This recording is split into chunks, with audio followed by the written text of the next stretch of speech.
మీ business ఏదైనా మీ ఊర్లో promotion చేయాలంటే అది సుమన్ టీవీతోనే సాధ్యం. ఇప్పుడే సంప్రదించండి.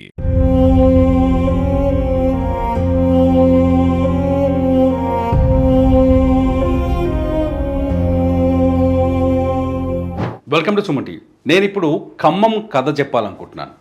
ఖమ్మంలో ఇవాళ కన్నీటి కథ. ఒక్కసారిగా వరద వచ్చి ఖమ్మం సిటీ పైన విరుచుకుపడింది. మున్నేరు వాగు గతంలో ఎన్నడూ లేని విధంగా ఉధృతంగా ప్రవహిస్తోంది. ఆ నీళ్లను చూస్తుంటేనే భయమేస్తోంది. అటువంటి నీరు ఖమ్మం శివారుల్లో ఉన్న కాలనీలను ముంచెత్తితే వాళ్ళ పరిస్థితి ఎలా ఉందో తెలుసా? ఒక్కసారి ఆ విజువల్స్ చూడండి.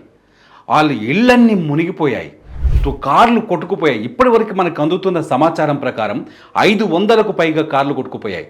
అనేక మంది ఖమ్మం సిటీ శివారుల ప్రాంతాల్లో గేదెల షెడ్లు ఉన్నాయి, ఆటోలు ఉన్నారు. పేదవాళ్ళే ఎక్కువగా జీవిస్తున్నారు. పేదవాళ్ళకు సంబంధించిన సర్వస్వం కోల్పోయారు. మున్నేరువాగు అందరినీ ముంచెత్తుకుపోయింది. ఒక్కసారి ఖమ్మం ప్రస్తుత పరిస్థితిని చూస్తుంటే మనకు వైనాడు కనిపిస్తుంది. కేరళలో వైనాడులో ఒక వారం 15 రోజుల క్రితం జరిగిన ఇన్సిడెంట్ను గుర్తు చేసుకుంటే ఒక్కసారిగా కుండపోతగా కొండ ప్రాంతంలో వర్షం కురవడంతో ఎలా కొట్టుకుపోయిందో ఒకసారి మీరు వైనాడు విజువల్ చూపిస్తాను నేను. వైనాడు ఒకసారి చూడండి ఎలా ఉందో. ఇది చూడండి, ఊళ్ళకు ఊళ్ళు 2 ఊళ్ళు కొట్టుకుపోయాయి. వైనాడులో 2 ఊళ్ళు.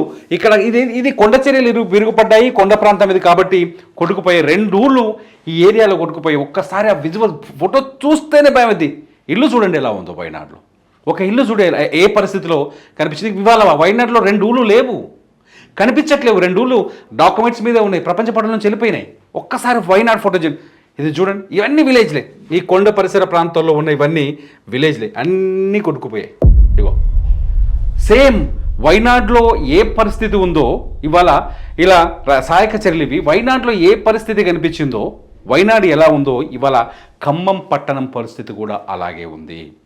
ఖమ్మంలో కూడా అత్యంత భీతావాహ పరిస్థితి. మున్నేరు వాగు దాన్ని చూస్తేనే భయం వేస్తుంది. ఒకసారి ఖమ్మం విజువల్ చూపించే ప్రయత్నం చేస్తాను. ఒకసారి చూడండి మున్నేరు వాగు ఏ స్థాయిలో ఉందో, ఎలా పోతుందో చూడండి. ఈ స్తంభాలన్నీ కూలిపోయాయి, చెట్లన్నీ కొట్టుకుపోయాయి. ఇదంతా ఖమ్మం సిటీ. ఇక్కడ చూడండి, దీని వాగు పైనుంచి పవర్ సరఫరా కూడా ఉంది. చూడండి అక్కడ జనాల పరిస్థితి చూడండి, ఎలా లాక్కొస్తున్నారో చూడండి. కార్లు మునిగిపోయాయి. సహాయక చర్యలు చేపట్టడానికి జనాలు లేని పరిస్థితి. ఒక్కసారి వైనాడులో ఎలాంటి పరిస్థితి వచ్చిందో ఇవాళ ఖమ్మంలో అనేక కాలనీలు ఇలా నీళ్ళలో మునిగిపోయాయి.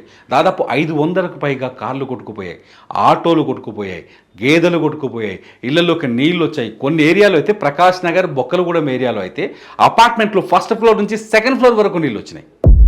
2nd ఫ్లోర్లో కూడా మనుషులు నివసించలేని పరిస్థితి.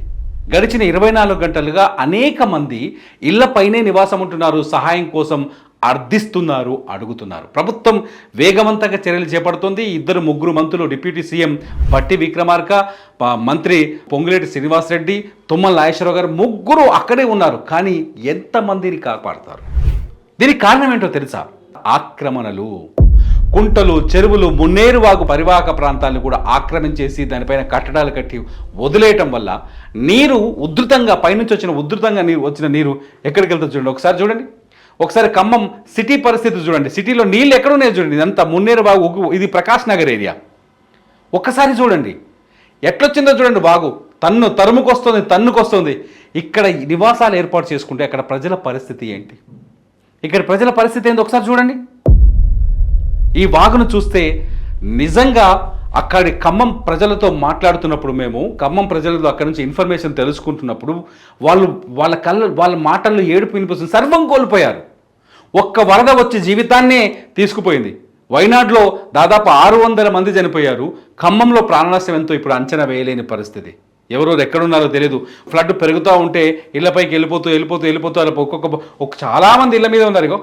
ఇక్కడికి ఒక మనిషి కనిపిస్తున్నాడు చూడండి. చాలామంది ఇళ్ల పైన ఉన్నారు.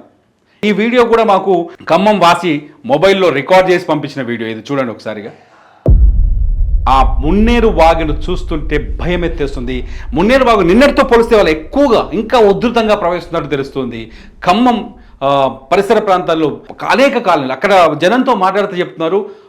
ఇప్పుడు హైదరాబాద్లో ముఖ్యమంత్రి రేవంత్ రెడ్డి హైడ్రాని రంగంలోకి దించి కాలనీలు, చెరువు కుంటలు, ఎఫ్టీఎల్ చెరువుల చుట్టూ ఎఫ్టీఎల్ ఉన్న ఎఫ్టీఎల్ ప్రాంతంలో కట్టడాన్ని కూల్చేస్తున్నారు కదా, తప్పేమీ కాదు. లేకపోతే ఖమ్మం లాంటి పరిస్థితి హైదరాబాద్ కూడా వచ్చే అవకాశం ఉంది. నీరు నిలువుండే ప్లేస్కి అది వస్తుంది. మరి ఆ నిలువుండే ప్లేస్లో మనం వచ్చి నివాసం ఉంటే ఏం జరుగుతుంది? ఇది జరుగుతుంది. వైనాడులో కూడా అదే జరిగింది. రేపు ఖమ్మంలో ఇవాళ అదే జరుగుతోంది.